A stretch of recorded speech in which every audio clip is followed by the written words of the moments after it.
Guys, ayusin na natin yung kinuha nating manure. Eto na siya. Oh! Maraming langgam.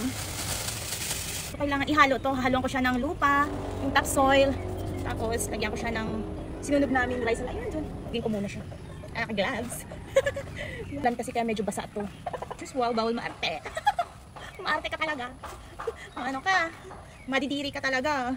Ang dami din pala yung nakuha ko kanina eh. Kasi medyo malaki din yung bag ko. Hiniting ko to para sa bagong pananim namin na talong. Tumubo na yung mga pinanim kong talong yung nakaraan.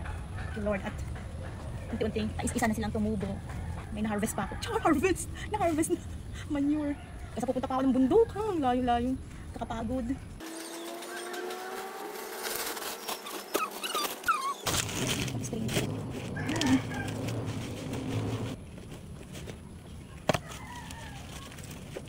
Finish na. Ayan, tinong-tinong na siya. Hello mga kaplantita, mag-mix na po tayo. Topsoil, manure, at sinunog na carbonized rice hull. So, ang pagtitimpla po natin, in is to 1 po. Na lang ang gagamitin natin kasi medyo maliit yung pala eh. Ayan. Pinahin naman sa pagbigan. Masasabi ko lang, kailangan ng sipag. Siyempre, kung masipag ka, meron din tayong maaani. Kaya din, kailangan mag-sacrifice din tayo sa lahat ng bagay at diskarte sa buhay natin. Malaga ang diskarte. Bye!